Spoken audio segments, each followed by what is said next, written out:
Duduk bersama Dr. Amri Fatmi lebih kurang 1 jam. Itu sama kita duduk di perpustakaan Al-Azhar 20 tahun. Barakallah. Yang mau saya tanyakan ke Ustadz Amri Fatmi tentang ayat-ayat yadullah fawqa aidihim, tangan Allah di atas tangan mereka. Yauma yukshafu an saqin, ketika betis Allah disingkapkan.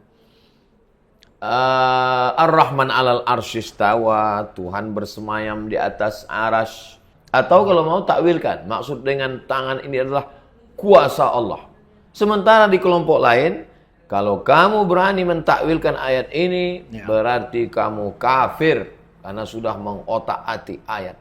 Jadi jamaah kita yang sudah lelah di kantor, capek di jalan, masalah keluarga, ke masjid mau cari ketenangan, justru ketemu dengan begini, pusing, confused, error, kasihan kita. Hadiahkan untuk almarhumah ibu, almarhum ayah, kita dapat, orang tua pun dapat. Assalamualaikum warahmatullahi wabarakatuh. Bapak, ibu, abang, kakak, adik, sahabat jamaah dimanapun berada, ma'akal tafa'afnaita, makanan yang dimakan berubah menjadi kolesterol, diabetes, jantung, gula, dan lain sebagainya. Wa ma labista fa'ablaita, yang dibelikan ke pakaian, busuk, lapu, ketinggalan zaman. Wa ma tasaddaqta fa'amdaita, yang diwakafkan, disedekahkan, itu yang akan kekal abadi. Rumah besar hanya menjadi kenangan, lapuk, berlumut, tumbang, tinggal. Ada kelas yang dipakai para penghafal Quran, itulah yang kekal abadi, mengalir pahalanya untuk kita. Hadiahkan untuk almarhumah ibu, almarhum ayah, kita dapat, orang tua pun dapat. Satu lantainya 4 kelas, totalnya 16 kelas, tempat santri belajar. Yang sekarang santri belajar di asrama. Asrama bisa dibuat kelas, tapi nanti pindahkan ke kelas semua. Mari kita support pembangunan, kirimkan semen, batu bata, kerikil, pasir, besi, dan lainnya melalui rekening BSI 767 7777 227. Sekali lagi 767 7777 227 atas nama Yayasan Pendidikan Hajah Rohana. Konfirmasinya jangan lupa ke nomor berikut 0811 6650 026. Sekali lagi 0811 6650 026. Berkah selalu, barakallahu fikum. Wassalamualaikum warahmatullahi wabarakatuh.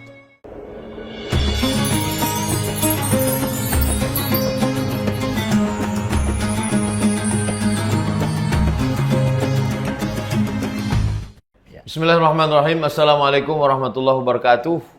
Alhamdulillah, Allahumma salli ala Sayyidina Muhammad wa ala ali Sayyidina Muhammad. Allahumma faqihna fid din wa 'allimna ta'wil warzuqna fahmal mursalin. Waftah lana futuhal arifin bihaqqi sayyidil awwalin wal akhirin.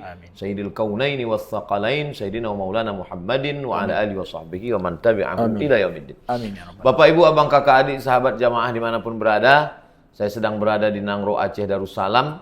Setahun sekali saya datang kemari. Saya manfaatkan betul waktu yang singkat pendek ini untuk bertanya ke guru kita, Al-Mukarram Al-Ustaz Dr. Amri Fatmi, S1, S2, S3, Al-Azhar Kairo Mesir, Aqidah. Memang ini bidang beliau.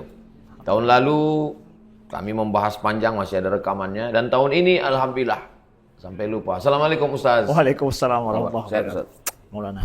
Sehat sini. Allah yabarik. Tamam. Alhamdulillah rabbil tamam. Bi khair, alhamdulillah rabbil alamin. Kullu tamam. Masrur biliqaikum. Allah ena asar. Insyaallah. Liqaul ahibba rahah. Amin ya rabbal alamin. Jumpa dengan orang terkasih tersayang adalah istirahatnya orang-orang soleh. Sahih, baik, insyaallah. Barakallahu fikum. Jazakallahu khairan. Wa iyyakum. Ja'alallahu fi husni dzannikum insyaallah. Ya Rabb. Amin. Yang mau saya tanyakan ke Ustadz Amri Fatmi tentang ayat-ayat yadullah fawqa aidihim, tangan Allah di atas tangan mereka. Yauma yukshafu an saqin, ketika betis Allah disingkapkan. Ar-Rahman alal arsyistawa, Tuhan bersemayam di atas arasy. Ayat-ayat yang secara tekstual kelihatannya tangan Tuhan, betis Tuhan, mata Tuhan. Yang kita dulu ketika belajar di pondok, dari guru-guru kita yang mengikut Imam Abul Hasan Al-Asy'ari, Ya. ini mesti ditakwilkan. Nggak boleh dipahami ini secara Tuhan punya kaki. Tuhan, kalau guru kami dulu, qabbahahumullah. Ya. Allah menjelekkan mereka. Kita mesti pakai metode tafwid. Udah, kalau mau serahkan aja pada Allah. Tangan Allah ini mana? Serahkan pada Allah. Wallahu a'lam bishawab. Atau kalau mau takwilkan. Maksud dengan tangan ini adalah kuasa Allah. Sementara di kelompok lain, kalau kamu berani mentakwilkan ayat ini, berarti kamu kafir. Karena sudah mengotak-atik ayat. Jadi jamaah kita yang sudah lelah di kantor, capek di jalan, masalah keluarga, ke masjid mau cari ketenangan, justru ketemu dengan begini, pusing, confused, error, kasihan kita. Maka kami mau minta penjelasan dari pakar bidang akidah, Ustadz Amri Fatmi. Bagaimana memahami ayat ini, Ustadz? Baik. Assalamualaikum warahmatullahi wabarakatuh. Waalaikumsalam. Sedang sekali pada kesempatan kali ini saya diajak berbincang dengan Al-Mukarram guru kita. Bukan bermakna saya lebih paham sebenarnya, tapi ya kami saling sharing bersama ya untuk pembahasan-pembahasan yang merupakan bidang akidah yang kami sedikit pernah membaca. Bukan saya lebih sangat paham dalam masalah ini, tapi sedikit pernah membaca, diajarkan sama guru-guru saya di Al-Azhar, Mesir. Nah, tentang masalah takwil dan pemahaman ayat-ayat mutasyabihat, sudah maklum ini pembahasan yang sengit terjadi pada zaman-zaman mutaakhir. Kita harus menyatakan bahwa pada masa salafus soleh dulu pembahasan ini tidak sengit loh. Pembahasan ini bahkan tertutup, hanya di kalangan para ulama saja. Kenapa mereka tidak bahas? Mereka tidak membahas karena inti agama, akidah itu bukan dalam permasalahan itu. Bahkan menurut guru saya, Dr. Rabi Jauhari, Profesor Dr. Rabi Jauhari, beliau bilang, sejak petrol, sejak minyak banyak di Timur Tengah, setelah itulah pembahasan ini Tangan mulai Tuhan, kaki Tuhan, mata mulai Tuhan. kata beliau, saat itulah mulai Dibangkitkan. marak, dibangkitkan dan melalui tulisan-tulisan dan yang lainnya. Sebelumnya enggak, kata beliau. Ya. Jadi kita ingin memahami bahwa pada dasarnya agama itu tidak diutus untuk, ataupun pembahasan akidah bukan ini pembahasan intinya. Pembahasan banyak lagi ayat-ayat yang muhkam di sana yang kita sebenarnya sepakat dan tidak perlu ada ikhtilaf dan perdebatan. Lalu kemudian kita sampaikan bahwa bagaimana Imam Al-Ghazali rahimahullah ta'ala dalam kitab Iqtisad fil I'tiqad, beliau menyebutkan bahwa ayat-ayat yang muhamah litashbih seperti ini, itu mauqifnya ada dua. Yang pertama adalah untuk orang awam. Orang awam nggak boleh dibahas permasalahan ini. Bahkan kita sampaikan di depan umum masalah-masalah seperti itu tidak boleh, kata beliau. Yang benarnya adalah itu yang disampaikan oleh Imam Malik bahwa al-iman bihi wajib. Wal kaif wal kaif tentang masalah itu adalah majhul, ya. Dan soal anhu bid'ah. Nah, jadi itu yang harus kita jawab. Orang-orang awam nggak boleh mempertanyakan ini. Sedangkan selanjutnya para ulama segmen yang kedua itu boleh membahas permasalahan dalam lingkup mereka. Jadi kita sayangkan sebenarnya kalau memang mereka yang mengatakan ini adalah mauqif para salaf. Salaf itu nggak mempertanyakan, nggak membahas ini apalagi di depan umum. Tapi karena maraknya pembahasan ini, maka para ulama sesuai dengan kondisi yang ada, maka kita perlu juga membahas permasalahan ini, bagaimana menyikapi permasalahan ini. Nuktah yang pertama, poin pertama ingin kita perjelas. Ya, para salaf tidak memperbincangkan banyak permasalahan ini sebenarnya. Ya, jadi bagaimana itu para ulama membahas tentang ayat-ayat yang seperti ini, ayat-ayat yang mutasyabihat. Pertama, ayat mutasyabihat itu sendiri kalau kita ingin ketahui makna mutasyabihat itu apa sih? Ya, itu juga perbincangan para ulama. Mutasyabihat itu apa yang dimaksud? Ada perbedaan pendapat di situ. Tapi saya ingin merujuk kepada guru kami, Profesor Dr. Ibrahim Khalifah, rahimahullah taala. Itu doktor pakar di bidang tafsir, guru besar. Banyak rujukan masalah tafsir tentang masalah ilmu akidah itu kembali kepada beliau. Beliau menuliskan tentang apa makna daripada mutasyabihat dan muhkam itu apaan. Ya. Beliau sampaikan kepada kami dalam tulisan beliau juga dalam muhadarah beliau bahwa suatu kata dalam bahasa Arab itu ada dua kategori. Yang pertama adalah dia itu enggak memiliki makna lain kecuali makna itu saja. Satu makna. Satu makna, enggak ada yang lain. Itu namanya berarti nas. Berarti kata itu nas. Yang kedua, itu adalah kemungkinan memiliki makna lain. Kategori yang kedua. Ya. Nah, kategori yang kedua ini mungkin ada makna lain, maka ada tiga kemungkinan. Kemungkinan yang pertama, makna yang lebih kuat. Kita pahami dari kata itu ada makna yang paling kuat daripada makna-makna itu. Maka makna yang paling kuat ini Yang namanya dimaksud- yang dimaksud dari kata ini, Yang makna paling yang paling kuat itu namanya zahir. Zahir. Yang kedua, makna yang tidak kuat, Ya. lemah. Ya, itu namanya makna muawwal. Takwil. Muawwal. Yang ketiga, itu makna yang sama-sama kuat. Jadi semua makna yang ada itu sama-sama kuat. Namanya itu mushtarak. Makna-makna yang sama kuat ini, ada beberapa makna itu diistilahkan dengan mujmal. Nah, jadi kalau begitu, yang dimaksud dengan mutasyabihat itu yang mana? Yang muhkam itu yang mana? Kata beliau, yang muhkam itu adalah nas tadi. Jelas-jelas satu makna. Yang kedua adalah makna zahir dalam satu kata, ya, itu yang dimaksud dengan muhkam. Makna zahir, makna yang kuat. Sedangkan yang mutasyabihat itu masuk dalam kategori mujmal tadi, ya, dengan muawwal. Ya. Nah, jadi itu makna mutasyabihat. Ya, kalau ingin kita mempertanyakan mutasyabihat itu apa? Kalau ada dalam Al-Quran makna yang dia itu muawwal, ya, atau lebih lemah daripada makna zahir, begitu juga dia ada sifatnya adalah mujmal, sama-sama kuat semuanya. Yang mana yang akan kita pilih? Nah, inilah nanti yang masuk dalam kategori mutasyabihat menurut beliau. Jadi dalam bingkai inilah kita bicara ayat-ayat yang mutasyabihat dengan definisi yang disampaikan ini, begitu. Nah, lalu kita lihat pada sebenarnya mawaqif para ulama, sikap-sikap para ulama dari semua mazhab dalam memahami ayat-ayat mutasyabihat seperti yang Maulana sebutkan tadi itu, ya. Itu kalau kita lihat dari awal sampai akhir itu ada 4 mauqif semuanya. 4 sikap. 4 sikap para ulama. Kalau boleh kita katakan para ulama atau para sekte-sekte lah, pemikir-pemikir dalam dunia Islam, kelompok-kelompok dalam hal ini. Yang pertama adalah tafwid. Serahkan pada Allah. Tafwid ini bermakna adalah mengetahui bahwa itu kita beriman sesungguhnya itu berasal daripada Allah dan wajib kita mengimaninya, tapi ada sifat di belakang daripada itu, tapi hanya Allah yang tahu. Yadullah, tangan Allah, kita percaya bahwa ayat ini turun dari Allah, Dari Allah, tapi makna wajib hakikat, kita imani, tapi hakikat maknanya hakikatnya mana pulangan kepada Allah, Wallahu bahkan tidak kita terjemahkan. tidak diterjemahkan. Ya. Yadullah saja. Iqra'uha kama ja'at. Ya, baca dia sebagaimana adanya. Maknanya itu serahkan kepada Allah Subhanahu wa taala. Nah, sikap ini itu tidak diterima oleh sebahagian orang nanti karena dianggap ini bukan sikap salaf. Ya. Tapi kita katakan, ya, para ulama kita di Al-Azhar mengatakan justru ini adalah sikap para salafus saleh yang paling otentik. Ya, paling otentik, ya. Bahwa mereka mengimani, dan tentu mereka dengan hati mereka yang baik, hati mereka yang yang tidak ada buruk sangka pada Allah atau macam-macam ada penyakit dalam diri mereka, dan mereka mengimaninya. Ketika mereka mentafwidkan maknanya kepada Allah Subhanahu wa taala, bahwa itu adalah hakikat iman yang sebenarnya. Siapa yang tahu sifat Allah kecuali daripada Allah? Siapa yang lebih tahu tentang zatnya kecuali hanya Allah Subhanahu wa taala? Itu husnuzon kepada Allah, bukan justru buruk sangka ataupun maaf cakap, ada yang mengatakan itu suatu sifat jahal. Ya, tidaklah.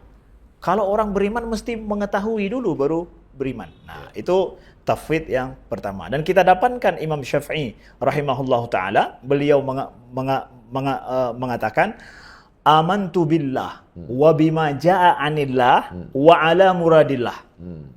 Wa amantu bi Rasulillah wa bima jaa an Rasulillah ala muradi Rasulillah. Sesuai menurut kemauan. Iya, ala muradillah. Bukan karena kita. Ya, saya tidak mengada-ngada kata-kata ini. Itu dihafal oleh semua orang nih. Dalam Lum'atul I'tiqad, karangan kitab Ibnu Rajab Al-Hambali, beliau sebutkan kata-kata Imam Syafi'i ini. Jadi ketika beliau mengatakan ala muradillah, Tafwid. mafish kalam. Huwa tafwid. Ya.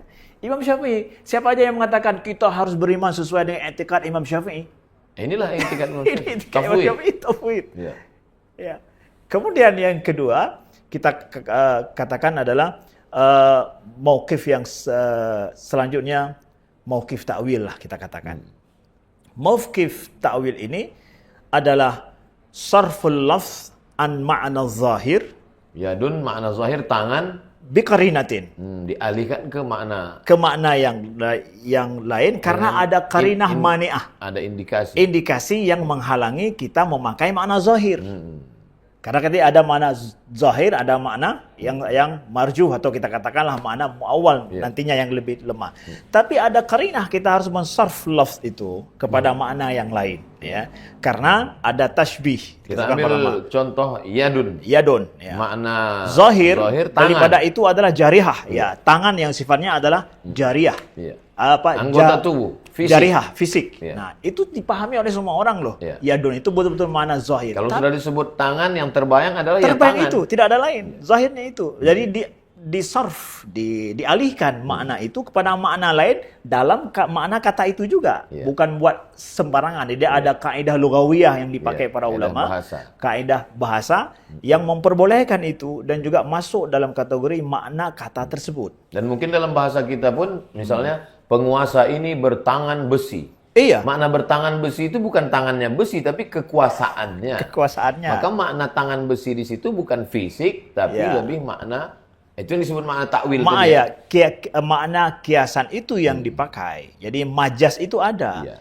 Nah, dalam bahasa jelas majas itu ada kan. Nah, jadi tapi anehnya mereka yang nggak mau mentakwilkan atau mengharamkan takwil seperti ini mengatakan tidak ada majas katanya. Nah, ini lebih aneh lagi ya. Banyak para ulama pahami saja menurut makna hakikinya.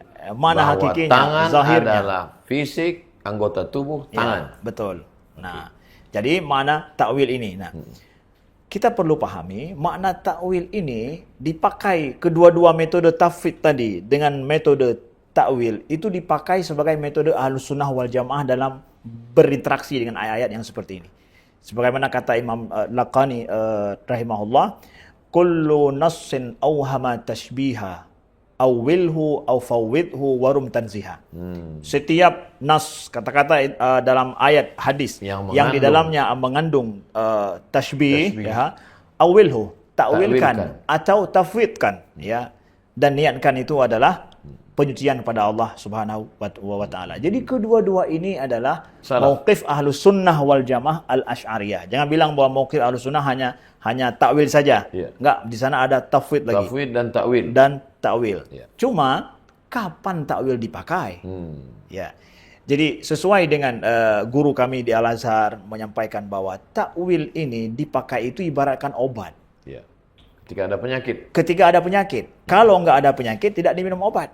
Kalau maraknya di suatu masa kondisi mereka memahami sifat Allah atau ayat itu dengan tashbih, penyerupaan, maka takwil itu dipakai. Sebab itulah zaman sekarang pakai takwil karena ramai menyerupakan Allah dengan makhluk. Nauzubillah, boleh jadi itu di suatu tempat, tapi di masyarakat kampung yang mereka tidak mengerti masalah ini, apalagi nggak pernah dengar video-video tentang tiba-tiba ustaz-ustaz yang ngomong tentang masalah tasbih, tiba-tiba bahas masalah takwil, ya tidak cocok lah, tidak layak masalah itu. Nah, jadi ini juga yang disampaikan oleh Ibnu Jauzi dalam kitab beliau Daf'ut Tashbih, bahwa takwil itu ibaratkan obat, dipakai hanya ketika sakit saja. Kalau tidak sakit tidak dipakai. Tapi sesuai dengan kaidah dengan rujukan ilmunya juga, ada juga sebagian para ulama yang mengatakan bahwa memang takwil dikedepankan, ada juga. Itu juga di kalangan para ulama Asy'ariyah. Di Al-Azhar saya melihat guru-guru saya itu banyak menyampaikan tafwid pertama, takwil yang kedua ketika ada permasalahan itu diperlukan saja. Nah, dua-duanya itu adalah mauqif Ahlus Sunnah, sikap Ahlus Sunnah. Bukan tafwid saja, bukan takwil saja, kedua-duanya dipakai. Lalu yang ketiga itu adalah mauqif yang disebut dengan isbat bid-dawabit. Menetapkan sifat itu ada, tapi ada mengikat. Ada ikatannya, bil qaid juga boleh. Jadi ketika disebutkan bahwa yad itu diisbatkan yad dengan makna bahwa Allah punya sifat namanya makna zahir, dengan yad, dengan makna zahir daripada kata-kata itu, tetapi kaifnya yang dikatakan bila kaif, tanpa mempertanyakan bagaimananya. Jadi ide ini dipopulerkan oleh Imam Ibnu Taimiyah, kemudian Imam Muhammad Abdul Wahab setelah itu. Apakah salaf berpahaman ini isbat ma'al qaid? Mereka mengatakan bahwa salaf seperti ini. Kenyataannya? Kenyataannya kalau kita lihat kepada tafwid tadi yang disebutkan para ulama, salaf lebih jelas kepada tafwid daripada isbat bil ma'al qaid ini, atau bukan isbat bitawabid ini. Jadi kalau begitu mereka membuat satu ijtihad isbat ma'al qaid, lalu mereka tempelkan ke salaf. Mereka tarik itu sebagai, atau isbatkan itu sebagai mauqif daripada salaf, atau ditempelkan kepada salaf. Dan lalu yang belakangan membuang taiminya lalu mengatakan inilah salaf. Ini mauqif salaf. Nah, kita ingin mengatakan bahwa itu diperdebatkan oleh para ulama. Secara ilmiahnya kita katakan, ya nggak boleh langsung mengklaim seperti itu. Ya, buktinya seperti kita sampaikan tadi dalam seperti kata perkataan Imam Syafi'i rahimahullahu taala, ya itu ala muradillah, enggak masalah mengimani sesuai dengan maksud daripada Allah. Kita nggak tahu maksud daripada Allah daripada itu apa. Tidak mengisbatkan secara langsung. Nah, jadi mereka yang memakai metode ini lari dengan mengatakan bila kaif. Jadi kalau isbatkan secara zahir langsung kan orang terbayang. Kaifnya itu seperti apa? Dia terbayang. Isbat dulu, habis itu dia nafikan. Terbayang, dia nafikan. Ada namanya yad, tangan, langsung terbayang tangan, tapi bukan tangan itu. Bukan tangan itu. Ada namanya sakin, betis, terbayang betis, tapi bukan betis itu. Bukan betis itu. Nah, jadi pada orang awam, siapa yang menjamin mereka tidak akan ada tasbih dalam dirinya itu? Dan kalau sudah disebut betis, ya betis. Ya betis. Nah, jadi ini yang menjadi apa namanya suatu hal yang mengkhawatirkan. Kalau memahami dengan isbat ma'al qaid ini apa tidak jatuh ke tajsim nanti? Inilah pintu menuju tajsim yang dikhawatirkan. Memfisikkan Tuhan. Iya, betul lah. Walaupun mereka mengatakan bila kaif, sehingga ada para ulama yang mengatakan dalam sebuah syair itu syana'ul wara fatasattaru bil balkafah. Sebenarnya mereka telah menyebarkan fitnah besar itu watasattaru bil balkafah. Bila kaif. Bila kaif, tasattaru, nutup aja. Sebenarnya sudah dibuka fitnah. Kau bilang Tuhan punya tangan. Betul, tapi bila kaif. Bila kaif. Nah, tapi niat baik mereka adalah kita harus mengisbatkan. Nah, ini kita perlu pahami juga. Kita harus isbatkan apa yang Allah isbatkan pada dirinya. Kan iman seperti itu dong. Isbatkan, jangan macam-macam dong. Isbatkan ya. Wah, kita mengatakan, wah luar biasa ini. Itu lebih pas lah. Allah bilang begini, masa kamu nggak mau mengatakan seperti itu? Yang kaifnya itu yang kita nafikan. Isbatkan saja semuanya. Oke. Kalau begitu memang niat baiknya, pakai metode ini, pakai pada ayat yang lain. Coba Maulana kita pakai. Nasullaha fanasiyahum. Tuhan lupa. Kita isbatkan Tuhan lupa. Isbatkan. Tuhan lupa, tapi lupa Tuhan tak macam lupa kita. Boleh? Gimana gitu? Itu ayat juga kan? Tauhid. Iya kan, ayat juga kan? Udah, kalau gitu pakai dong patron ini, isbatkan kepada yang lain tuh. La haula wala quwata illa billah. Siapa yang akan bilang bahwa Allah memang lupa. Nisyan, sifat nisyan? Mesti ditakwil. Jadi metode ini dibincangkan oleh para ulama. Jadi jangan mengatakan bahwa ini loh metode salaf, nggak ada yang lain, semua yang lain adalah rusak atau semua lain mardud. Tunggu dulu. Ketika metode ini dipraktekkan, ternyata saat diujikan tidak mempan. Iya, tidak bisa dipakai untuk semua ayat juga. Nah, begitu. Jadi itu mohon kepada kawan-kawan yang mereka gencar sekali mengatakan bahwa hanya ini, nggak ada yang lain. Paling kurang secara ilmiah itu salah satu pendapat. Salah satu. Pendapat. Bukan satu-satunya. Bukan satu-satunya. Nah, ini harus dipahami banyak secara terbuka lah untuk kawan-kawan yang mereka gencar sekali menyampaikan ini. Tapi ini. isbat ma'al qaid ini bukan tajsim. Mengarah kepada tajsim. Mengarah ke tajsim. Karena mereka mengatakan bila kaif tadi. Ya, menafikan itu, mengarahkan kepada saya. Tapi yang salahnya itu adalah mereka mengatakan bahwa inilah sebenarnya mauqif salaf. Bukan tafwid. Jadi mereka memusuhi juga sikap tafwid dan ta'wil. Tafwid. Apa salahnya? Tafwid itu menurut kita dan ilmu yang kita pelajari di Al-Azhar, para ulama mengatakan justru tafwid itu sebenar-benar mauqif salaf sebenarnya. Nah, maka mereka anti ta'wil ya, anti tafwid juga ya. Yang benar cuma ini saja. Isbat ma'al qaid. Isbat ma'al qaid tadi. Bal kafah. Ambillah ayat-ayat yang seperti itu nanti. Ya, begitu. La haula wala quwata illa billah. Lalu Nah, kemudian yang keempat itu adalah mauqifnya itu tashbih. Memang mereka memaknakan ayat itu langsung dengan makna zahir tanpa kait sama sekali dan membayangkan Tuhan seperti itu. Tuhan, kita boleh berjabat tangan dengan Tuhan, bersentuhan dengan Tuhan, Tuhan berada di suatu tempat dan yang lain semuanya. Ini adalah mauqif yang semua yarfudun, ya, menolak mauqif ini sebagaimana kelompok dulu namanya Karramiyah dalam Mujassimah seperti itu. Nah, jadi begitu adanya. Jadi apakah mungkin isbat ma'al qaid ini ijtihad Ibnu Taimiyah antara takwil, tafwid dengan tajsim, muncul baru isbat ma'al qaid? kita mengatakan bahwa ya boleh jadi memang ada niat baik ya untuk menyatakan bahwa ijtihad beliau itu ingin menyampaikan bahwa kita harus mengisbatkan sifat Allah, nggak boleh ta'til kan.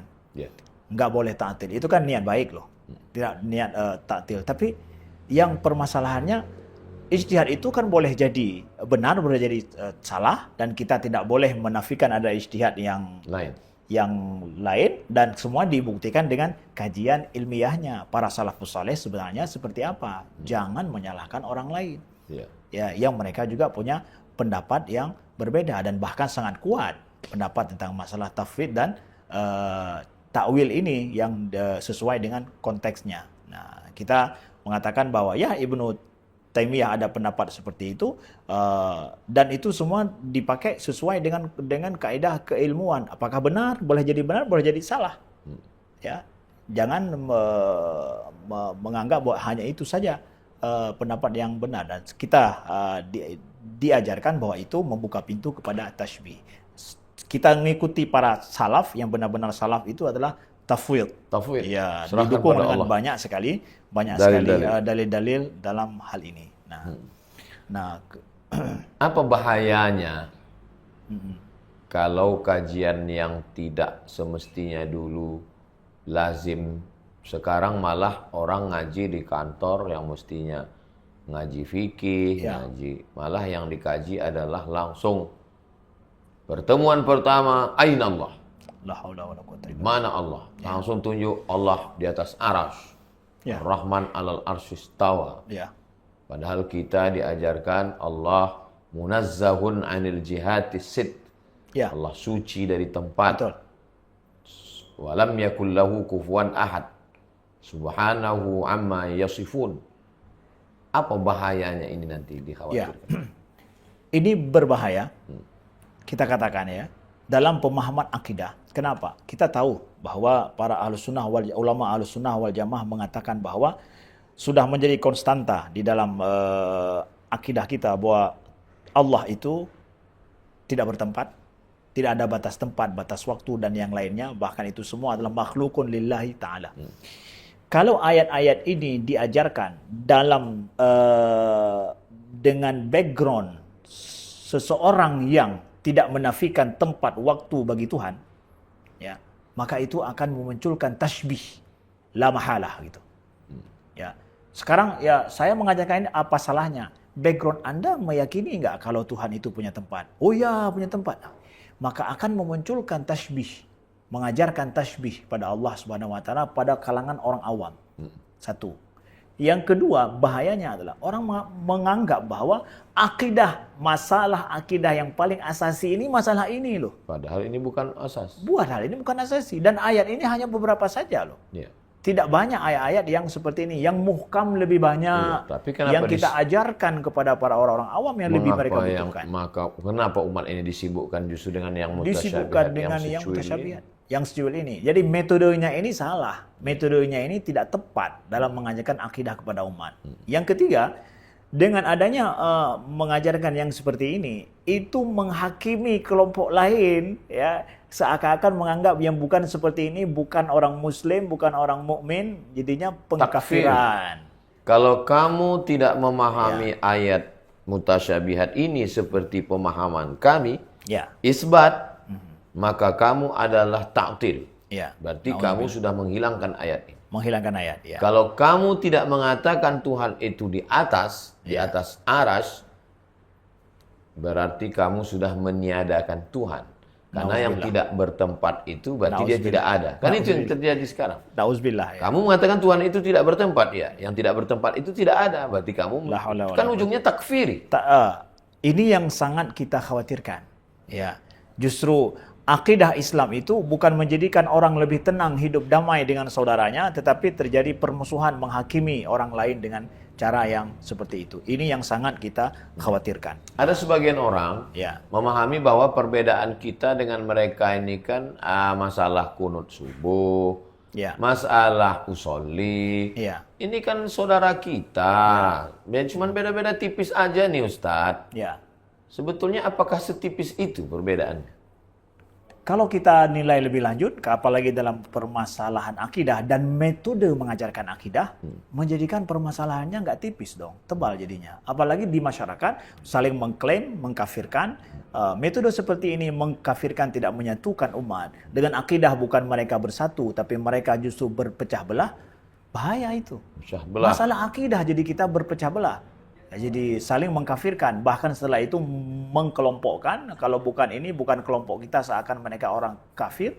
Ya, ini nauzubillah. Ya, bahaya laten bagi negara juga. Bahaya laten bagi negara dengan konsep seperti ini. Radikalisme. Bisa saja memunculkan karena yang kalau seperti tidak itu. memahami seperti pemahaman ini, pertama kajian tauhid, ainallah, di mana Allah. Nauzubillah. Lalu Allah di atas arash.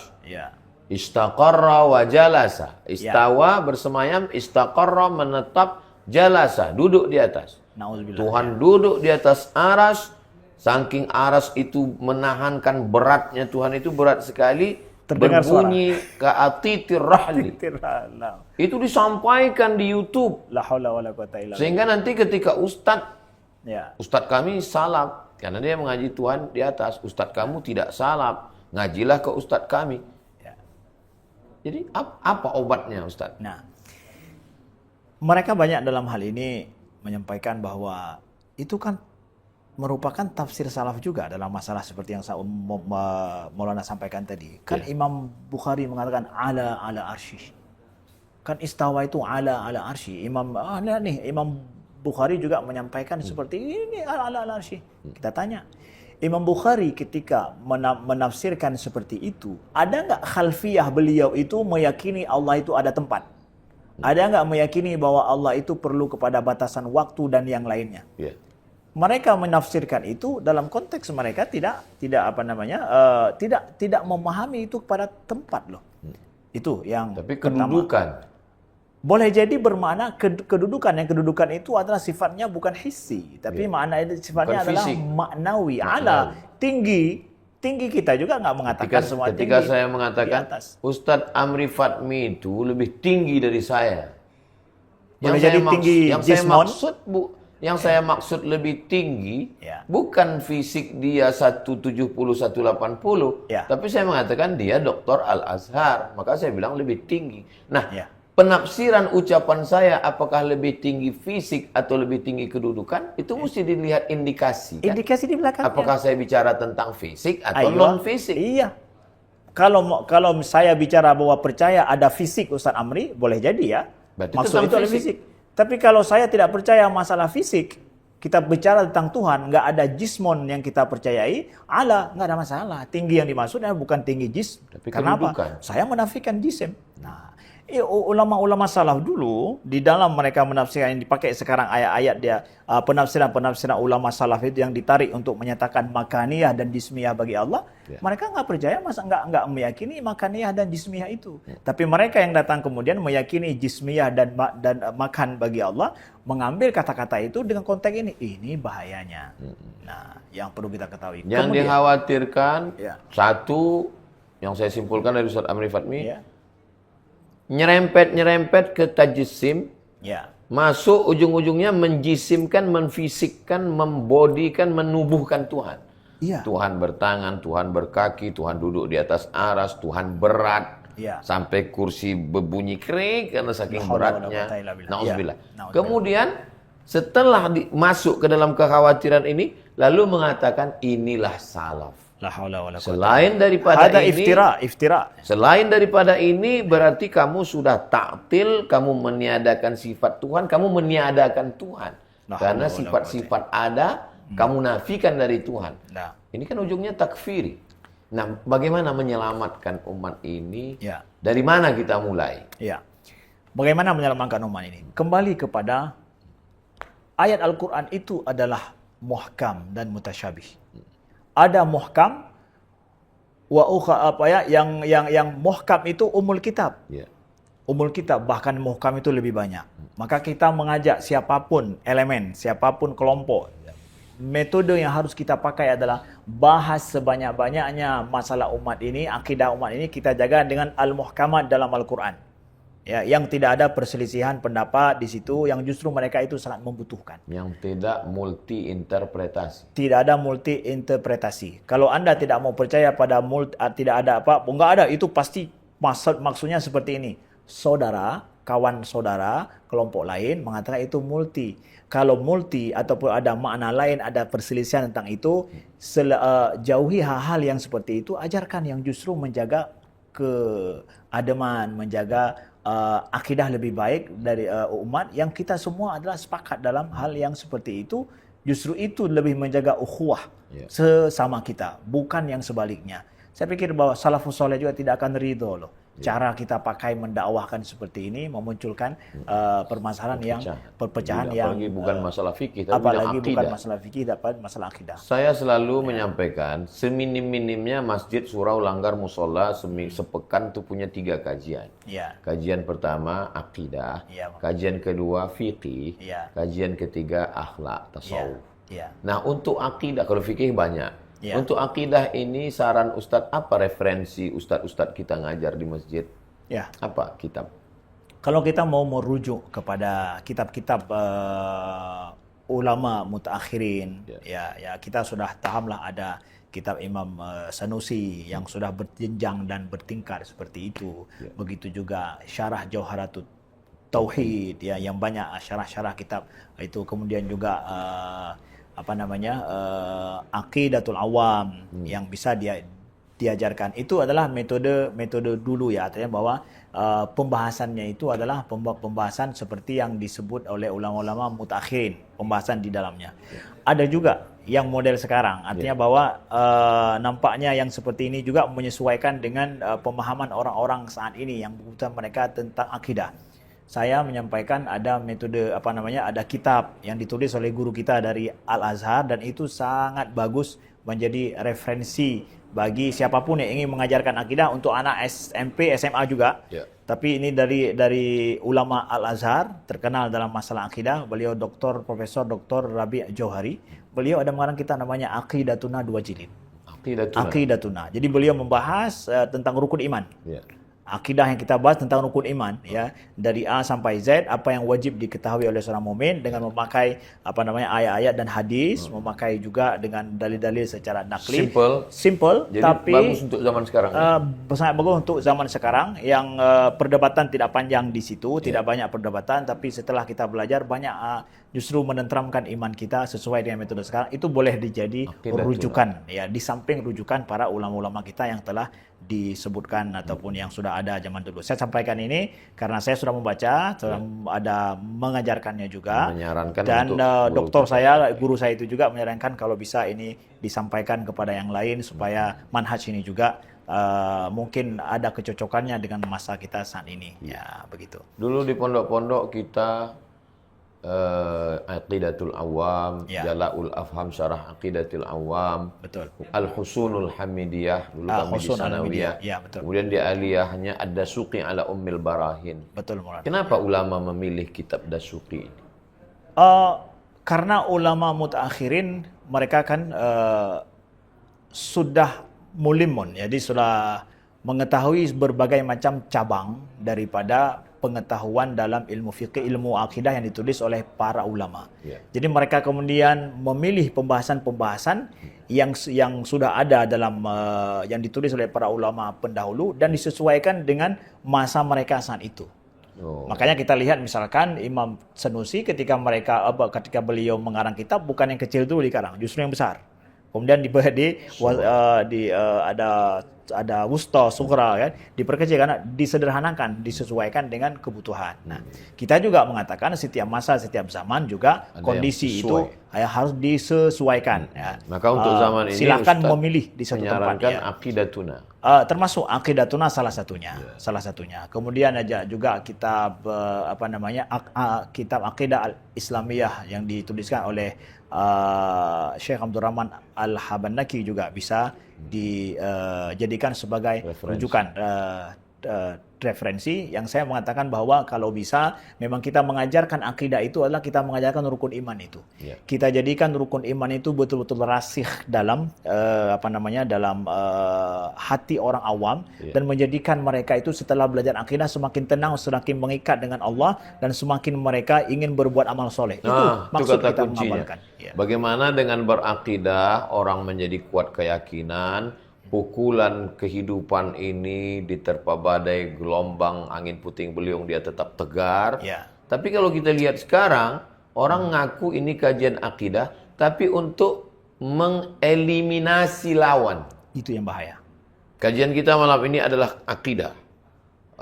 Bertauhid, kaji tauhid. Tapi sebenarnya untuk mengatakan guru kamu bukan ahlus sunnah, kajian kamu bukan ahlus sunnah, masuk neraka, kafir, karena kamu sudah terjerumus dalam ta'til, kamu meniadakan sifat, kalau kamu mau selamat, ikut ini. Jadi akidah apa yang sedang diajarkan ini? Bukankah ini akidah tafriq, anti intoleran, benih-benih radikalisme. Karena takfiri, mengkafirkan orang. Mengkafirkan dan saling menyalahkan orang. Dan setelah itu bukannya orang merasa tenang dengan akidahnya, justru merasa gusar dengan apa yang ada. Ya, bukan banyak berbuat amal soleh kepada orang lain, pasti justru berbuat amal solah. Amal salah. Saya berharap Ustaz Amri Fatmi punya keluangan waktu. Amin. Nanti saya mau kumpulkan guru-guru akidah, ustadz-ustadz yang spesialis ceramah di masjid akidah, lalu ustadz beri pembekalan training for trainer. Insyaallah. Jadi yang selama ini ustadz ngajinya mungkin umum saja, satu ustadz khusus ngaji akidah, bacakan akidatuna, akidah Islamiyah, dibuatkan dalam bentuk PowerPoint atau terjemah atau khulasoh atau ringkasan, sehingga dalam 1 tahun dibaginya 40 tatap muka. Maka dalam satu bulan dia 4 kali kajian, 10 bulan 40, potong Ramadan, potong cuti libur, sehingga 40 tatap muka. Selesai setahun itu ngaji ini, berijazah dari Ustadz Amri Fatmi, sehingga iman umat jadi kuat. Amin. Dia lebih tenang, lebih khusyuk, lebih yakin dengan Allah. Mudah-mudahan Ustaz punya waktu. Insyaallah taala. Barakallahu fikum. Insyaallah. Hadaf min husni dzannikum bina ya insyaallah. Barakallahu fikum. Kami ucapkan banyak terima kasih untuk guru kita semua Ustaz Amri Fatmi. Jazakumullahu ahsanal jaza. Sebelum kita closing, ada yang ingin Ustaz sampaikan untuk jamaah? Ya, pertama adalah menutupi apa yang pembahasan yang kita sampaikan ini.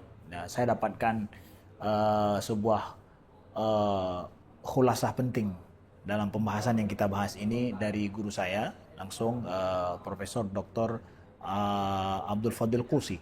Ya, beliau menyampaikan bahwa ini kunci dalam kamu memahami tentang masalah-masalah yang ayat-ayat mutasyabihat dan mawaqif-mawaqif yang kita sampaikan tadi. Ada yang takwil, ada yang isbat, tafwid, ya. Begitu juga tentang masalah tafwid, ya. Kalau kita kumpulkan 3 kelompok ini, ya, bahwa ada tafwid, takwil dan ada isbat ma'ad. Ya.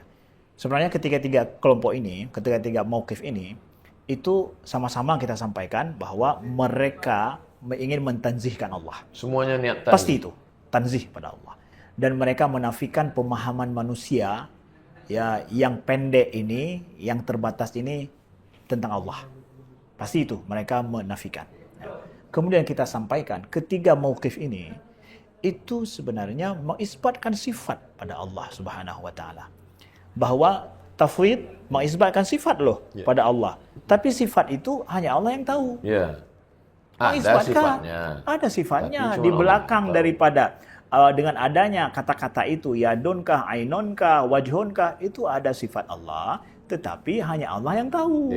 Ya kan? Tidak kita sebutkan apa, biarkan Allah yang lebih tahu. Tapi kan mengisbatkan loh. Kemudian orang yang mentakwilkan, mereka mentakwilkan, mengisbatkan juga. Yadun disebutkan dengan sifat kudrah.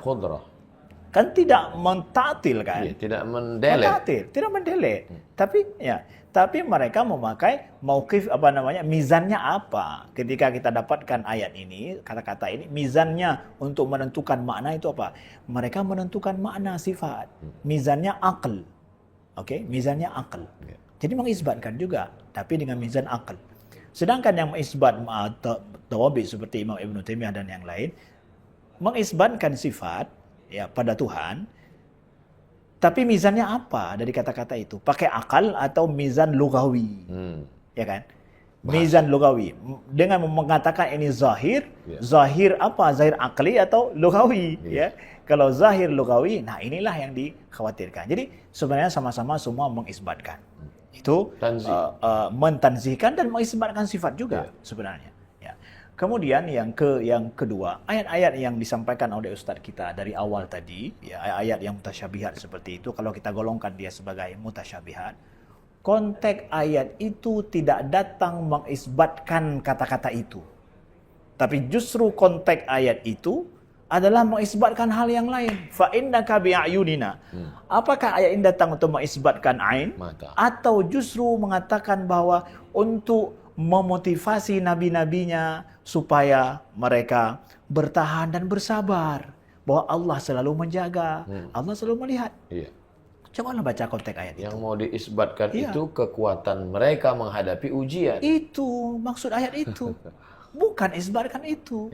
Wallah, itu adalah kita baca, kita konteksnya seperti itu. Ya. Kemudian juga ayat yadullah fawqa aydihim.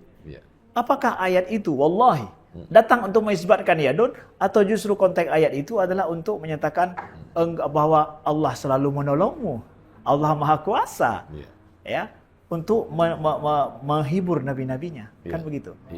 Ini faidah ataupun padahal yang 70 ke sana itu yang mestinya diangkat. Tapi justru 30 ini yang dieksplorasi. Betul. Akhirnya sibuk dengan ini, tertinggal yang itu. Oke. Apakah ini maksud Tujuan Allah menurunkan ayat seperti ini? Tarbiyah bagi umat yang mana mereka butuhkan, yang mereka perlukan. Maka banyak yang memotong ayat, udah menyebutkan konteksnya justru seperti itu. Yang saya sampaikan ini adalah faidah yang disampaikan oleh guru saya, Dr. Muhammad Ahmad Said Al-Musayyar. Guru saya langsung akidah, rahimahullah ta'ala. Beliau sampaikan, ini loh yang harus engkau pahami dalam masalah ayat sebenarnya. Jadi betul-betul ayat itu jangan salah fungsikan ketika dia turun. Mungkin ini saja yang faedah yang perlu saya sampaikan. Itu adalah amanah dari guru saya di Al-Azhar. Duduk bersama Dr. Amri Fatmi lebih kurang 1 jam, itu sama kita duduk di perpustakaan Al-Azhar 20 tahun. Barakallahu. Bacaan-bacaan beliau, bacaan guru-gurunya, S1, S2, S3, akidah, kita sudah faham.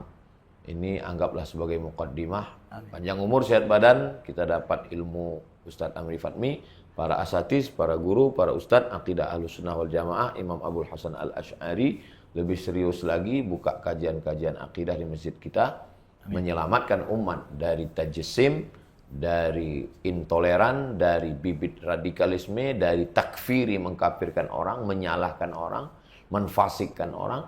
Mudah-mudahan kita diberikan Allah keselamatan dan kebaikan. Amin. Man ahsana ilaikum, siapa yang sudah berbuat baik pada kamu, fakafi'uhu, balaslah. Fa illam tajidu, kalau kamu merasa belum mampu membalasnya, fad'u lahu, doakanlah. Amin. Kita hanya mampu mengucapkan jazakumullahu ahsanal jaza untuk guru kita Ustadz Dr. Amri Fatmi. Mudah-mudahan beliau panjang umur, sehat badan, sehingga manfaat ilmunya untuk umat, kebaikan untuk umat dan bangsa. Amin. Terima kasih Ustadz. Barakallahu fiik. Berkah selalu, sukses, terus belajar. Wassalamualaikum warahmatullahi wabarakatuh. Hadiahkan untuk almarhumah ibu, almarhum ayah. Kita dapat, orang tua pun dapat. Assalamualaikum warahmatullahi wabarakatuh. Bapak, ibu, abang, kakak, adik, sahabat jamaah dimanapun berada. Ma'akalta fa'afnaita, makanan yang dimakan berubah menjadi kolesterol, diabetes, jantung, gula, dan lain sebagainya. Wa ma labista fa'ablaita, yang dibelikan ke pakaian busuk, lapu, ketinggalan zaman. Wa ma tasaddaqta fa'amdaita, yang diwakafkan, disedekahkan, itulah yang akan kekal abadi.